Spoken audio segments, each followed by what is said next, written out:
Amigos, em nome do Pai, e do Filho, e do Espírito Santo. Amém. Os prezados irmãos podem sentar.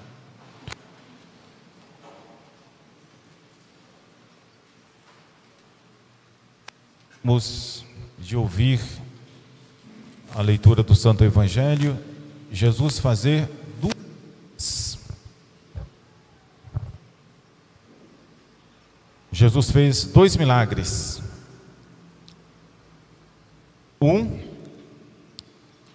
Jesus tinha em mente fazer primeiro, mostrou que ia fazer primeiro, que era curar a filha de Jairo, que estava muito doente, de acordo com os evangelistas que narram. Então, é uma menina que estava muito doente, estava realmente muito mal, e antes que ela morresse, o pai dela, que é chamado Jairo, correu atrás de Jesus e convidou Jesus para ir à sua casa logo e curar a sua filha. Essa menina tinha 12 anos de idade. Toda vez que nas nossas famílias temos uma criança assim, jovem, uma adolescente e passa mal, todo mundo se comove, porque é uma vida que está ali começando, aparecem as qualidades, aparecem a bondade. Essa é uma pessoa muito boa, cheia de qualidades. Aí mesmo que não somente os pais, mas a família toda se comove. Além do mais, esse senhor chamado Jairo era uma pessoa benquista. Ele era responsável pela sinagoga, ele puxava as orações, ele organizava as orações ali em Cafarnaum, que foi onde Jesus fez o milagre. Então, ele, sabendo do poder de nosso Senhor, ele que era judeu, mas sabendo que Deus agia em Jesus Cristo, vendo os milagres que aconteciam em outros lugares, ele foi até Jesus chamar Jesus. Meus amados irmãos, isso para nós já é um lembrete, um convite. Quantas vezes nos nossos maiores problemas nós recorremos em primeiro lugar a Jesus?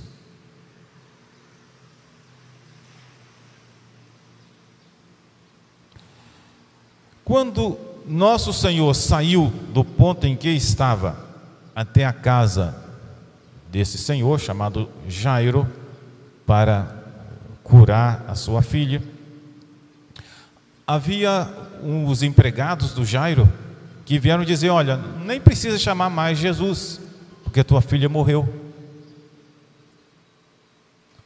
Mas Jesus foi assim mesmo, para lá. E nesse caminho apareceu uma outra senhora, a famosa hemorroíça. Era uma senhora que perdia sangue já fazia 12 anos. Ela gastou o seu dinheiro com os médicos, querendo dar uma solução, mas ela ouvindo falar de Jesus, ela disse: se eu tocar, nem que seja na ponta da sua veste, eu serei curada. Se eu conseguir tocar, ainda que seja só no seu manto, serei curada. Agora, nesse caminho, essa mulher conseguiu essa graça. Aí, para a honra e glória do próprio Deus e propagação da fé, Jesus quis que esse milagre que aconteceu, em particular, só no interior dessa mulher, que esse milagre fosse revelado por causa da fé dela, porque assim, ela se sentiu curada quando ela tocou Jesus, e ela ficou na dela, quietinha. Aí Jesus falou assim: quem que me tocou? Alguém me tocou.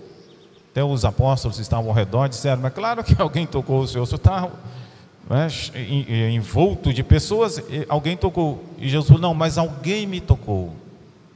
Aí essa mulher se prostrou diante de Jesus e se manifestou.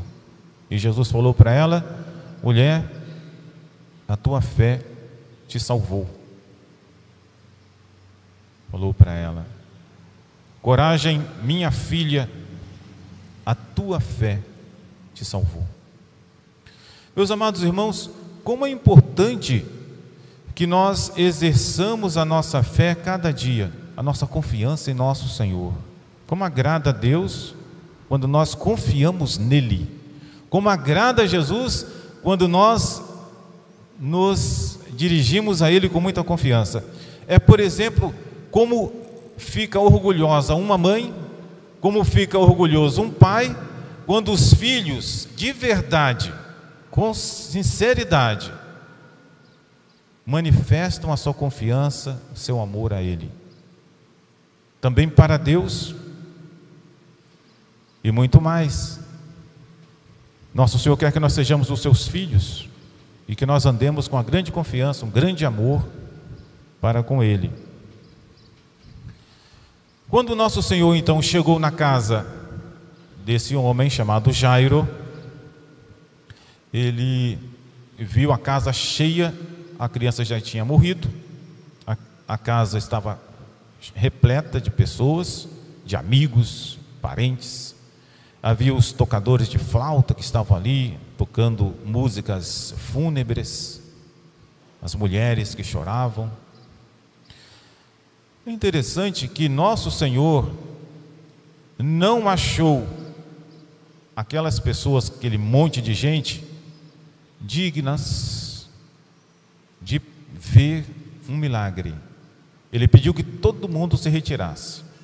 Ele chamou apenas o pai, a mãe e 3 apóstolos: São Pedro, São Tiago, São João, que entraram até a câmara onde estava a menina, e ali nosso Senhor simplesmente disse para ela, e aliás muita gente se chama Talita, né? Quantas crianças se chamam Talita?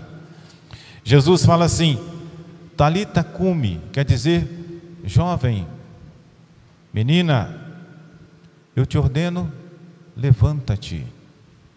E a menina se levantou, começou a andar, e nosso Senhor pediu que os pais dessem de comer àquela menina. Então ela se levantou, cheia de vigor, já começou a andar, e logo tinha fome, que é um sinal de que a gente tem saúde, né? Quando as crianças não têm fome, elas não têm, né? É sinal de que alguma coisa está acontecendo, a saúde não está boa. Aquela menina então, ela voltou a plena saúde, ela começou a se movimentar e ao mesmo tempo ter fome. Meus amados irmãos, aquele povo que viu tudo aquilo saiu dali maravilhado. Aliás, o pessoal não queria deixar Jesus. Onde Jesus ia, eles queriam ir. Jesus, por exemplo, foi até a casa de Jairo, rodeado de pessoas, de multidão de pessoas. Jesus fez 2 milagres ali, curando o corpo, dando a saúde a 2 pessoas, uma mulher que perdia sangue e uma criança que até tinha morrido. Mas São Paulo, na sua epístola, meus amados irmãos, vem nos lembrar uma coisa muito importante. Deus sempre nos mantém aqui na vida, dando-nos o necessário para a gente viver. Para uns Jesus, né, dá mais plenamente, para outros menos, tanto assim que as pessoas têm bastante saúde, outras pessoas não têm tanta saúde, umas são mais ricas, outras são pobres. Mas há uma coisa que nosso Senhor Jesus Cristo quer fazer questão de nos dar, e nós não podemos perder, que é a nossa salvação eterna. Nós podemos nos dirigir muitas vezes e ter a alegria de receber de nosso Senhor milagres. Milagres estupendos que os médicos não poderiam fazer nada e nós conseguirmos de Deus. Mas uma coisa que só Deus pode fazer por nós, que os homens não podem ajudar, a não ser também, claro, nos dirigindo para Deus, nos encaminhando para Deus, é a nossa salvação eterna. Então vamos pedir a Nossa Senhora a graça de seguir essa recomendação de São Paulo aos Filipenses. São Paulo, ele nos recomenda que nós vivamos como cidadãos do céu. Interessante, ele dizia assim: irmãos, sede meus imitadores. Se alguém perguntar, mas ser imitador como? Como é que a gente vai ser imitador de São Paulo? A gente vai ser pregador? Né? A gente vai ser apóstolo? Não. Ser imitador de São Paulo, ele diz que é nós andarmos como cidadãos do céu.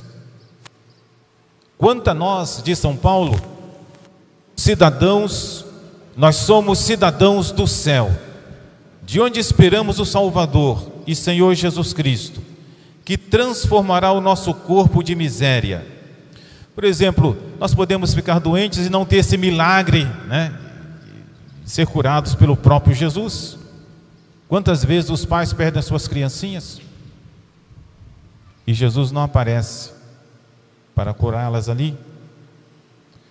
Porque Jesus fez alguns milagres para dizer que Ele tem um poder que um dia Ele vai exercer sobre todos, que é o poder da ressurreição.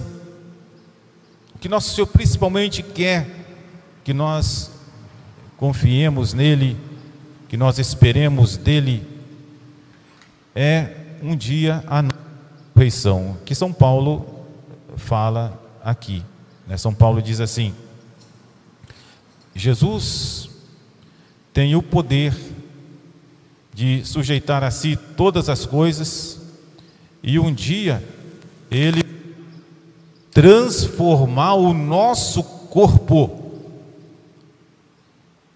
Jesus, em virtude do poder que Ele tem, Ele vai transformar o nosso corpo de miséria, tornando o nosso corpo semelhante ao corpo glorioso dEle.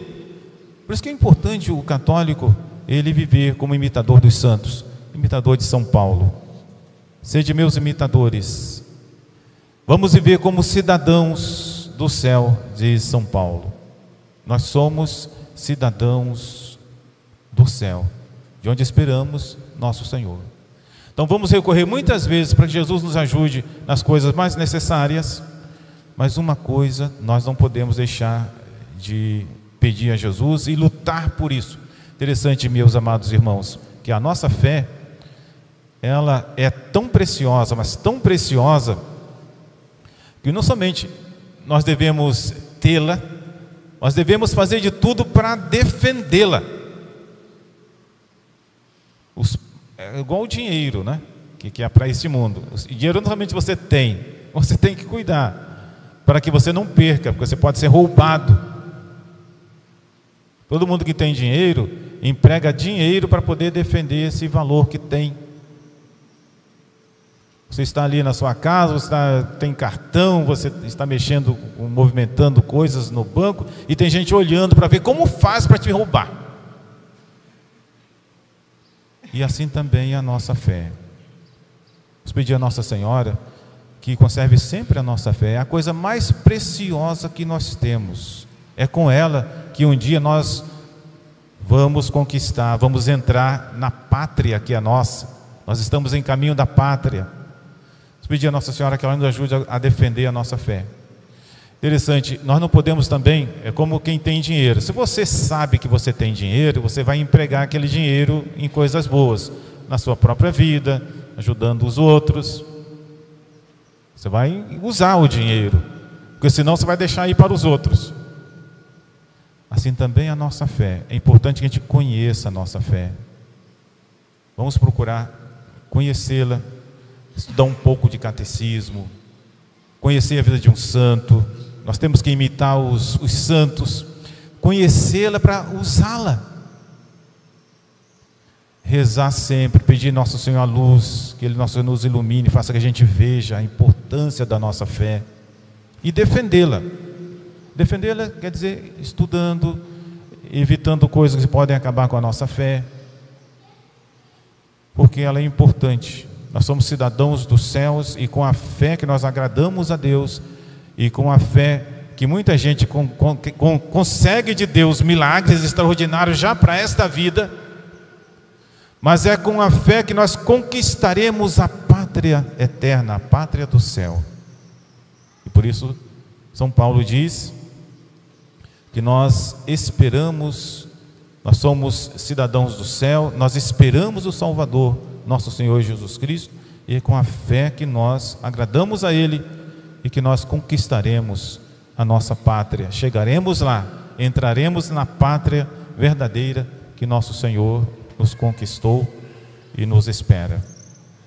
Louvado seja nosso Senhor Jesus Cristo. Para sempre seja louvado. Em nome do Pai, e do Filho, e do Espírito Santo. Amém.